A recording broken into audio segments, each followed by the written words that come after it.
Hi, I'm Coach Kane from Straight Blast Gym, Portland, Oregon. This is Coach Ella. I wanted to do a few more things looking at base posture connection from bottom positions.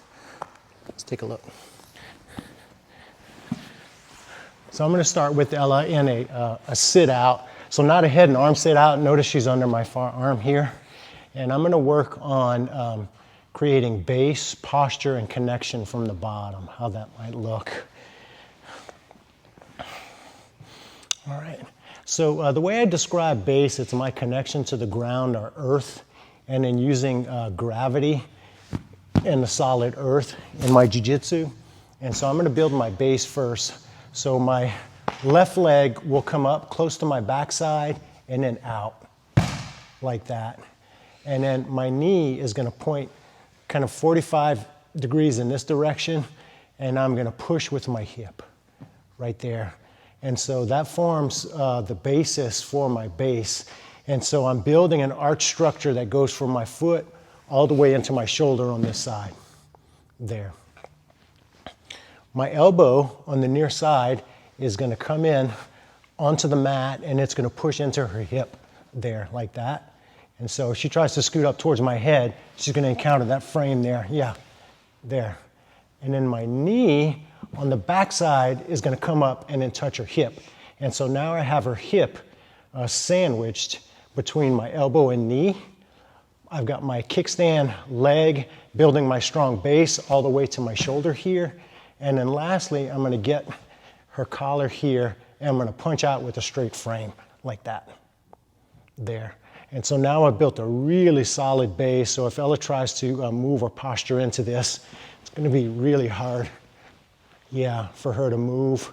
I've got her hip isolated, and my solid base into the mat gives me a really good platform to be able to apply pressure.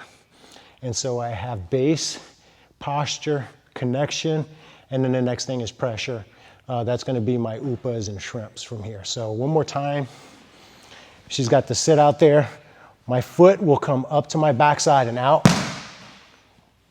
My knee is going to angle, and I'm going to lift my hip. Let's turn this way so you can see that.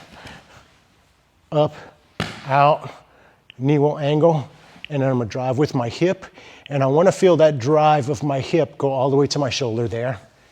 This elbow is going to come down and connect with her hip there. This knee is going to come up and connect with her hip there. This hand is going to stretch across here like that. And so now I've got base, posture, and connection, and I'm ready for pressure. One example. Let's look at another example. So Ella's going to do just a classic cross-side position. She's got cross face, and then she's got underhook here. I'm going to build a good position here. So my base is going to look similar. So my leg is going to come up and out, and I'm going to apply my hip. Now she's got my arm trapped on this side. I would like to have an underhook, but I don't have it. So this arm is going to come all the way across. And if I can fit it, I'm going to put these fingers in her armpit here, and then my elbow is going to drop, and my shoulder is going to come forward. Now I've got my base. It drives all the way from my toes to my shoulder in the mat. This helps form my connection with my shoulder drive, and then this elbow is going to come up and contact her hip there. This knee is going to fit in the spot on her hip here, right where her thigh meets her hip bone right there. And I'm in a really good solid connection where I built base with my foot and my body angle, connection with my hand, elbow, and I'm in a good spot to apply pressure here. So base, posture, connection, and I'm ready for pressure. And so to me, those things are the most important parts of jiu-jitsu, and it's the part people overlook the most. Everybody goes right to pressure. So you have to figure out how to build base, how to posture from your base so you can get a good connection. And once you have base, posture, and connection, jiu-jitsu feels really good. So let's look at it one more spot. So Ella's going to have cross sides with two hands on the near side. And I want to build base, posture connection here. I'm going to build my base the other way, and so I'm going to use my right leg. I'm going to bring it up and out like that, and I'm going to lift my hip. And so now I'm driving from my right leg into my shoulder here. This hand is a little problematic, so I'm going to tuck it underneath here, right there. And I'm going to take my elbow and I'm going to connect it to our armpit.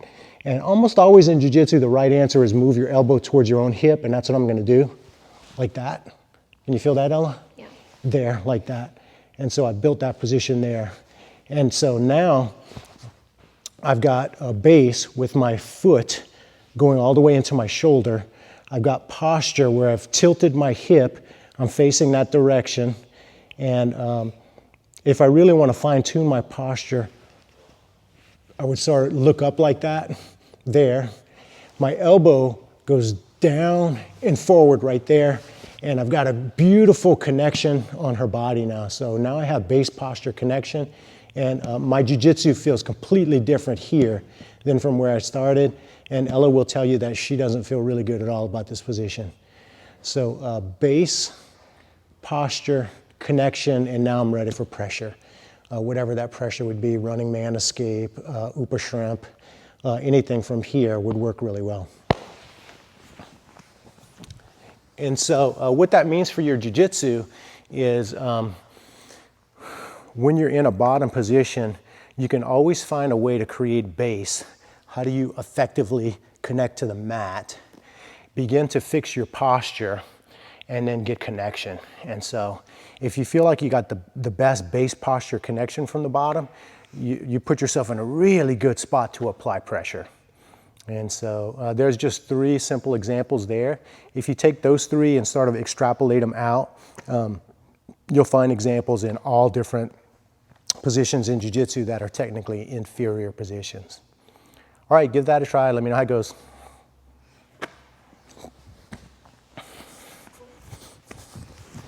Mm-hmm.